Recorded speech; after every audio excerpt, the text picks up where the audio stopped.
In the spring of the year 70 CE, Titus marches his legions from the coastal plain to Jerusalem. He's boiling with anger. It has been 4 years, and the Roman army has not succeeded in suppressing the stubborn revolt that broke out in Judea. The Jews fight courageously for every piece of land.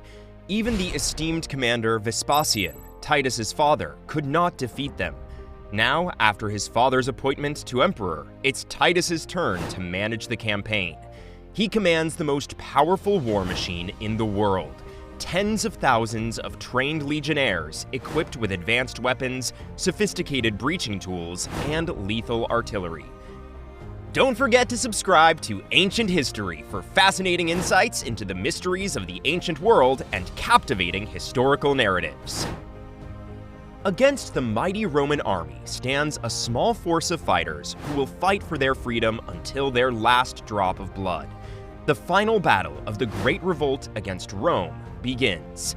It will be a battle that will never be forgotten. In the dark of night, Titus brings up his soldiers from 3 directions to Jerusalem.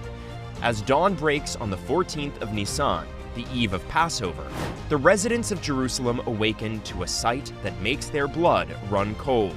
60,000 Roman soldiers, thirsty for war, surround the city from every direction. Now, when the Romans stand at the gates of the city, does the tragedy caused by the civil war raging in the city become clear? In clashes between the various factions, whole sections of Jerusalem were destroyed. Stores of food that could have provided vital provisions during the fighting and siege went up in flames and vanished. Too late, the rebels joined forces against the true enemy. What they lack in weaponry and soldiers will be reinforced by acts of bravery and unrestrained daring. The Jews take the initiative and respond quickly. They attack ferociously before the Romans take up positions. The surprised Romans scatter in all directions. Titus himself escapes by the skin of his teeth. Before the Romans manage to recover, the Jews retreat behind the mighty defenses of the walls of Jerusalem. These walls are Titus's main problem. Jerusalem is built on a hill and surrounded by 3 fortified walls, each stronger than the other. To breach such a wall, Titus must raise huge earthen revs and bring up siege towers and battering rams to reach it. Excavations in Jerusalem's Russian compound unearthed remnants of the 3rd wall, serving as testimony to a fierce battle during the Roman period. Over 70 catapult stones found at the wall's front indicated intense warfare. These stones, each weighing approximately 26 kilograms, were hurled by Titus's soldiers to prevent disruption of ramp construction. Additionally, iron rams, including the formidable Mekon the Victor, were employed to breach the wall with deafening noise. Subsequently, Roman forces stormed the Beit Zeta neighborhood, mercilessly slaughtering residents and igniting widespread fires. The collapse of the 2nd wall signaled the weakening of Jewish defenses. Titus renews the attack and advances his soldiers to the internal wall, the strongest wall of Jerusalem, known as the First Wall. He concentrates most of his efforts here at the Antonia fortress. The Antonia is the largest, strongest fortress in Jerusalem. It was built by Herod to the north of the Temple Mount in order to control the temple. Titus's plan was well thought out.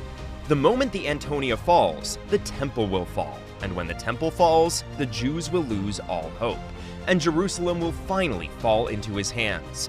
But nothing prepared him for what happens next.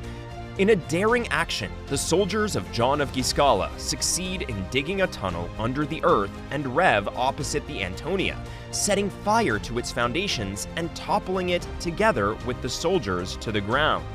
At the time, Simon Bar Yochai attacks the ramp opposite the first wall and sets it on fire. Hundreds of Roman soldiers are killed and wounded. All at once, the Roman attack is halted, and the entire Roman army is driven out of the city. Stunned by the failure, Titus gathers his commanders urgently and decides to change tactics. If it is not possible to break into the city, he will surround it from without and starve the Jews to death in a record time of only 3 days. Titus constructs a massive siege wall around Jerusalem, severing all supply routes and plunging the city into starvation. Even affluent citizens scavenge for food in gutters, while starving children roam the streets.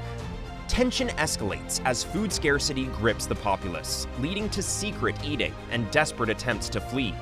However, escapees are often captured by Romans and crucified. Jewish fighters, weakened by fatigue and hunger, face Titus's concentrated assault on the Antonia fortress. The Jews fiercely resist, employing tactics like shooting flaming arrows and pouring boiling oil on Roman soldiers to thwart ramp construction. Even iron arrowheads found in Temple Mount excavations testify to their struggle. Despite brave resistance, Titus's forces eventually seize control of the Antonia fortress and demolish it on the fateful 17th of Tammuz, a day of mourning in Jewish tradition. With the temple service halted, Jews engage in brutal battles in God's temple during the ensuing 3 weeks, known as the Days Between the Straits. Battering rams breach Temple Mount's western walls, and Roman soldiers swarm into the courtyard, seemingly nearing victory. Yet the outcome takes an unforeseen turn. When the Jews realize that the temple is in real danger, they shake off all feelings of hunger and weakness. Thousands of citizens, women, men, elders, and youth, everyone who can hold a weapon, join the fighters. Together, as one man, they fall upon the Romans and block the way to the temple with their bodies. Only one weapon can beat the fire of faith that burns in the heart of the Jewish fighters, the burning fire of torches. And thus, on the night of the 9th, Titus sets fire to the gates that surround the Temple Mount. On their way to the temple, the Romans burst the rule, killing, stabbing, and trampling everyone in their path. The blood flows on the colorful stone floors of the Temple Mount as bodies of the slain pile high. The flames quickly spread and approach the entrance to the temple. A moment before it goes up in flames, Titus gathers his commanders for a final consultation to determine the fate of the temple. Josephus claims that Titus opposed destroying the temple, which in his eyes was the glory of human creation. According to Josephus, the fire was caused by accident by a Roman soldier who inadvertently tossed a burning torch into the sanctuary. But most scholars do not believe this is really true. The anger over the many casualties caused by the Jews, and the understanding that as long as the temple stood, the Jews would continue to fight, decided the temple's fate. Let them see and fear. On the 9th, towards evening, Titus gave the order, and the following day, the 10th, his soldiers set fire to the sanctuary. The temple that had been the source of inspiration, faith, ethics, and righteousness for the Jewish people and all humanity for centuries now went up in flames. The cries of pain of the Jews rose up to the heavens. Titus commands the burning of the lower city. In the upper city, the rebels continue to fight stubbornly for another month until the Romans take control of it and set it ablaze.